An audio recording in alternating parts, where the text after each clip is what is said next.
नमस्कार।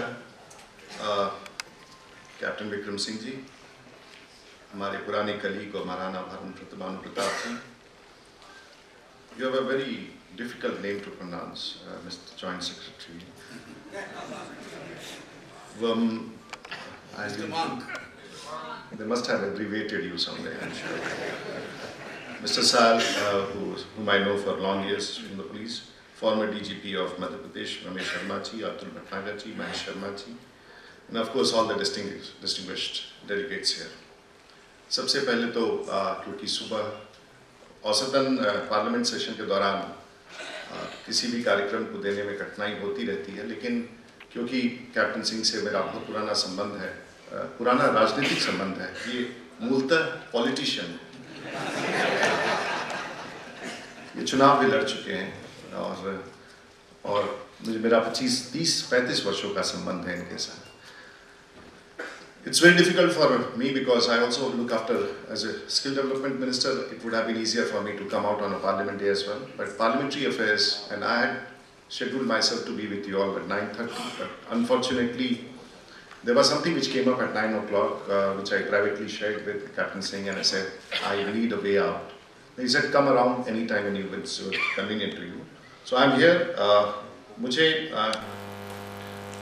मैं थोड़ा अभी बहुत परेशानी में हूँ इस विभाग में आने के बाद, क्योंकि ये विभाग बिल्कुल नया है और अभी मेरा विभाग भारत सरकार के 34 मंत्रालय में बटा हुआ है. तो पार्लियामेंट के भीतर भी जब मैं बैठता हूँ तो बाकी सब विभाग के मंत्री मेरे विभाग पर उत्तर देते रहते हैं और मैं चुपचाप बैठ के सुनता रहता हूँ, क्योंकि आज भारत सरकार के लगभग 34 मंत्रालय, 178 स्किल डेवलपमेंट के नाम पर सभी स्थान पर चल रहा है. और इसके साथ इससे बड़ा खतरा यह है कि मैं जहां भी उतरता हूं और जहां भी जाता हूं, और मुझे पता है कि मैं आपके बीच में बहुत देर रुकने वाला नहीं हूं, मुझे इस क्षेत्र के बारे में हर चलता फिरता आदमी इतना ज्ञान देता है कि मैं थोड़ा सा, जहां भी मैं रुकता हूं, पर्याप्त ज्ञान मिलता है कि इस देश में स्किल डेवलपमेंट कैसे करना चाहिए. तो इसलिए आपको सुनने में ऐसा लग रहा हो कि मैं थोड़ा कटाक्ष कर रहा हूं, लेकिन ये बात पूरी तौर से प्रमाणित होता है कि क्यों लोग इस विषय में कहते हैं. People talk about it because they want to indulge in it. Whatever idea they have about skill development, they want to share with me and tell me, boss, do it this way. So I am still grappling as to how to go about it. And when I came to this ministry, I got some figures. I do not know whether all of you have come across those figures, but most of us are speaking about those figures. In 2009, when this National Skill Development Policy which came in and which was under the Ministry of Finance, Economic Affairs, somehow they came up with a figure to train 500 million people. Perfect, 50 crore, half the population. And subsequently then an organization, NSTA, NSTC and things like that, when the chairman, Mr. Ramadorai came in, the previous government wanted to start it off. And the skilling target, whatever it was fixed, the first year in 2011-12, we saw 46 lakh people getting trained. Second year was 72 lakhs, third year was 73 lakhs, and fourth year was about a crore, which is the year which we are.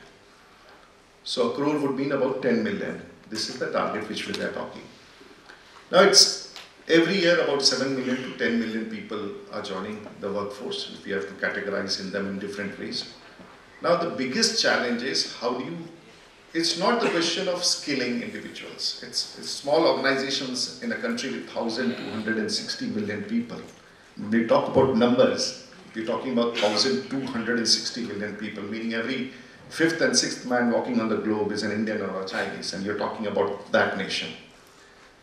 So I understand the security, out of the 30 odd skill councils, 24 have been constituted. One is yours, which is a very ambitious program. And I understand what has to be done. I still have to learn and understand what has to be done. Actually, I'm not very familiar. What is the possibility of this sector and how much, and what could be the government's participation and contribution to see that what the Prime Minister has been talking can be achieved. Now, when we look at these figures, 7 million or 10 million, I'm absolutely not with the figure of 500 million. That is, I don't know where that figure came. And as of now,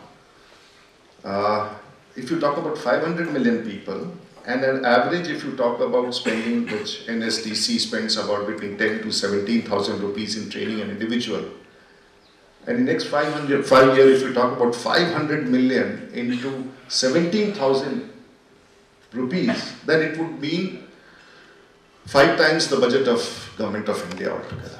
So someone has come with this figure, we talk about that figure, but we have to bring down that figure to a realistic level. And that is our first target. What is our target?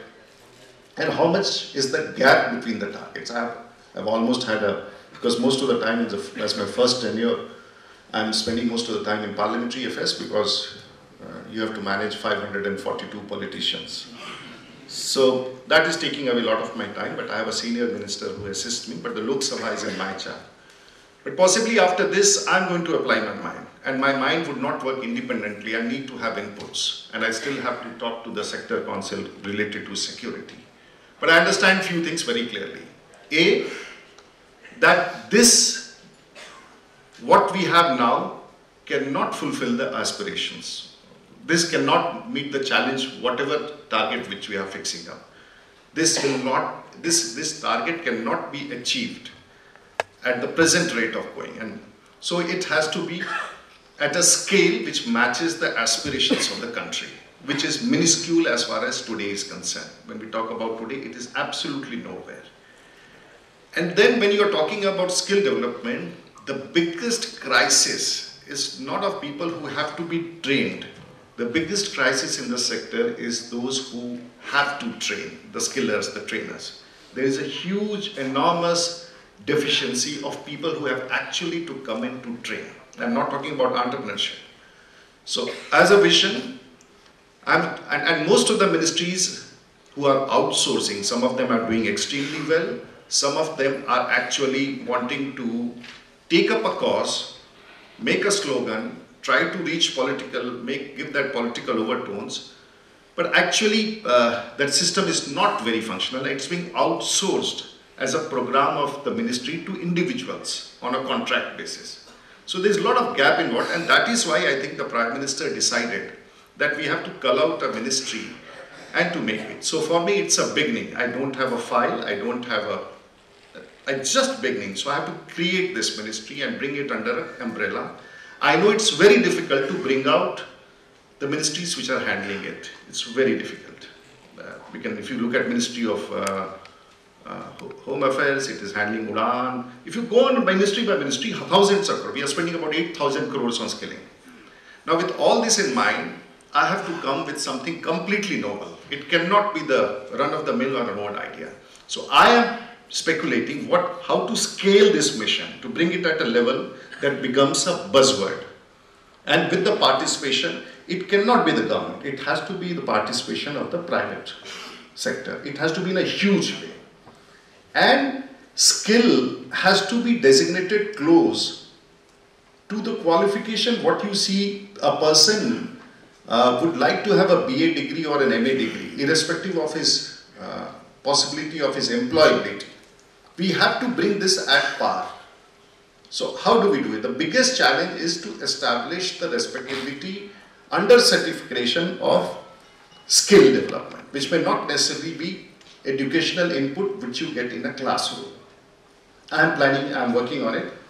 And in that planning, I'm planning a major mega rollout, which would be a mega and the largest in the world, which is out of box, and in which I am seeking the partnership of Ministry of Defense. I am seeking the partnership of Ministry of Home Affairs with the paramilitary forces, defense, to create the largest skill manpower for skillers from these two sectors, which would be the last 20th year of the service of a constabulary or a Jawan or a Sepoy. And on the other hand, use the national largest infrastructure network in the world, which is the Indian Railways, and link it up to roll out one of the largest possible program for skill development which has ever been planned out in the world. But how it has to be done? I need the support of people like you. It cannot happen on its own. And we have to see the demand and the supply gap. Today the economy is at 4.5%.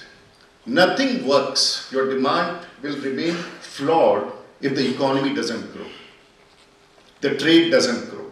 So all has to be clubbed together to see what actually in a matrix the government has to perform, other ministries have to come, growth has to go up, and subsequently a new model which we have to create to see that employability, training, skilling all becomes a respectable word.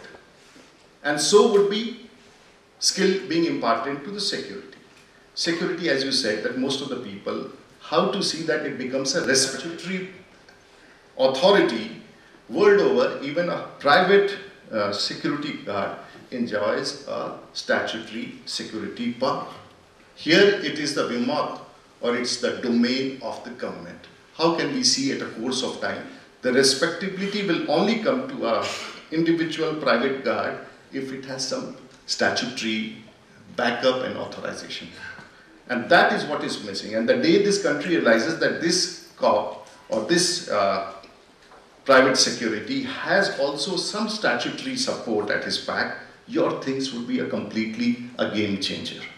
I'm not very well equipped, or I'm not very well still educated on the subject of security, but I understand government cannot meet the challenges of providing security across the country, across 24/7.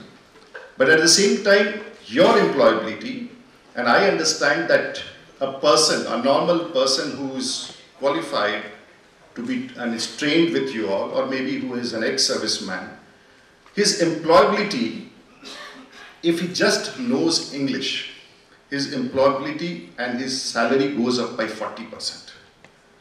Now, if he knows German and French, one foreign language, his employability goes up by 60%. So, skilling may not necessarily relate to giving a professional training. Skilling may also relate to some educational input which can qualitatively raise his level of employability. So there are a lot of out-of-box ideas which we have to think about.